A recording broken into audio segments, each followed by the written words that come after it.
Danny, this is a huge twist in the title race. After Arsenal have had a rocky couple of weeks in other competitions, they were supposed to get back on track, admittedly against a Bournemouth side who are unbeaten in their last 12, in fact, since they sold Antoine Semenyo. But how did Bournemouth take advantage of Arsenal's wobble? Well, I feel lucky I get to do this positive bit on Bournemouth because they were outstanding collectively, individually. With the ball, brave, high in quality, committing men forward. Without the ball, they were tenacious. They went after them all over the pitch. They are so well coached. The tactical plan was perfect. Fitness levels, discipline, every aspect. Senesi was outstanding. His distribution from the back is phenomenal. Progressive passing through the lines. There wasn't a bad performance by any player. But Shearer at left-back, he was non-stop. Madueke switches off here. You'll see Arteta telling him, but it's too late. He kept going time and time again. And then at the top of your screen, you see Krupi get in between Lewis Skelly and Rice. And when the ball comes over, it's an easy tapping for him. And you think that kick Arsenal into gear, but it didn't really. Bournemouth were really good. Again, winning the ball back. Alex Scott, outstanding in the middle of the pitch. But not just winning the ball back, then having the calmness to play with the quality. Jimenez on the right-hand side was equally adventurous with his forward runs. Blocked from Gabriel there to stop Krupi. And again, watch this. All the Bournemouth team in the attacking half. Watch the press. Christie in on Zubimendi, winning it back, nice and strong. And then men flying forward. Delicate little chip. Didn't quite come off for Scott, but look how many men they're committed forward. This is a team who will do this against anyone. They're full of confidence. Shearer again, playing out from the back. Watch him go. Too late, it's reactive from Ben White, he can't catch him. Another brilliant pass forward from Scott. I mean, this is a side, by the way, you know, you'd have every right to try and keep a draw at Arsenal and just sit in. And here, overload, 4v3 on the back post, if the ball was better. Evan Nielsen, you see him coming into the edge of the box there. You know, the mentality I think they felt that Arsenal were there for the taking. I mean, me and I were watching the game, and we felt like they looked like the ones who were going to score. And this is the best example, look. They're going 3v3 at the back. They sense they can win it. The manager was pushing them on. They get the little press now. They've got men over on the pitch. It just gets the deflection on the press. And when Adams knocks it down, it's the composure here from Croupier, first of all, into Brooks. And this little touch from Evan Nielsen. And who's there? Alex Scott. Calm, brilliant finish. Probably the best player on the pitch. And you can't say they didn't deserve it. So, although we'll talk about Arsenal, I think Bournemouth deserve a lot of credit because that level of performance is probably as good as I've seen anyone produce at Arsenal this season. And you're right, we do have to talk about Arsenal because Mikel Arteta described it as a punch in the face, this result. But did Arsenal do enough to earn the 3 points, or did they give them away too easily? No, first of all, I've got to say, I agree with Danny how brilliant Bournemouth were and their press. Arsenal just couldn't deal with that today, and they were a much better team. But from an Arsenal point of view, they look weak, they look vulnerable, they look very, very nervous, and too many basic errors, simple passes like that. I mean, that should be an easy pass from any player, let alone a team that are top of the league. Madueke 1v1. You get to the byline, you run the ball out of play. Should be doing a lot better. And as I said, players look very edgy. The fans were very, very nervous. Should be a simple pass from Zubimendi. So you're seeing very, very good players making basic errors. Same thing again. I don't think that's a difficult pass to play that ball in behind for Gyökeres to run onto.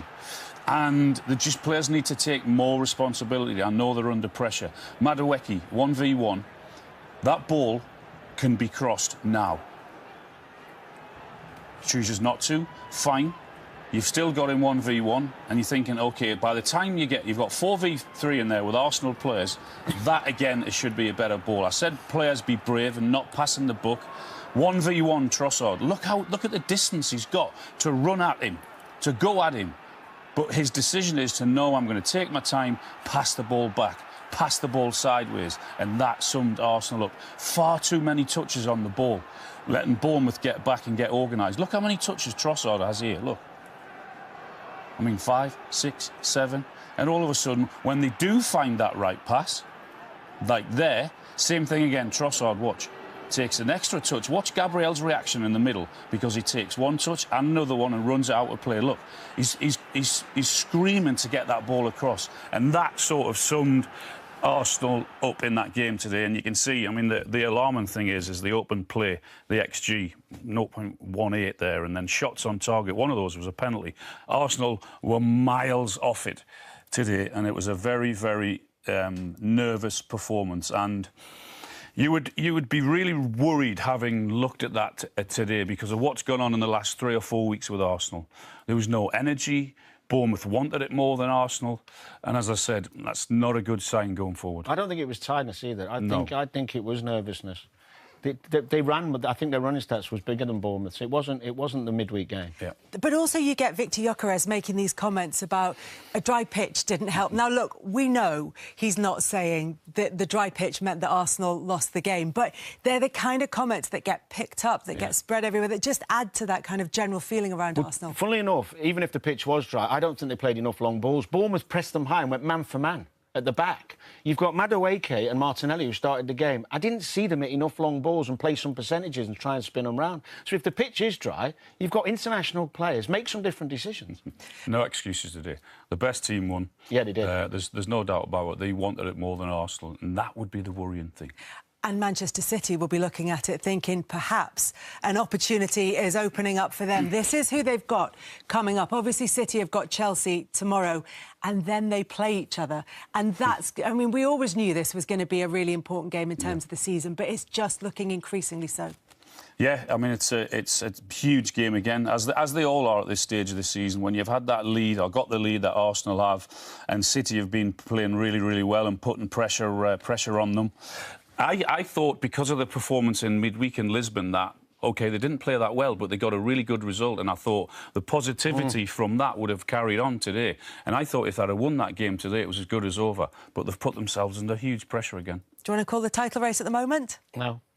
It's a big punch on the face, and now it's about the reaction, how you stand up and fight it and go with everything that we have forward, because it's a painful day for sure. We've shown great personality, to play in a big game, big stadium, and I think we've been at the level of the game, and I'm very happy for the players. We had some okay chances in the end. Pitch was maybe a bit dry there, to be honest, so that didn't help. But of course, like I said, we all need to do better and need to take our chances. We was outstanding from minute 1 to the end. I think we got unlucky with a handball for a penalty, but I think we didn't give up, and it just shows throughout the season. I think this team's come on leaps and bounds, and we still keep going, we keep improving, we're wanting to improve every day in training, and it's showing on a Saturday, and hence the result today. Pressure rising, is it telling on the players?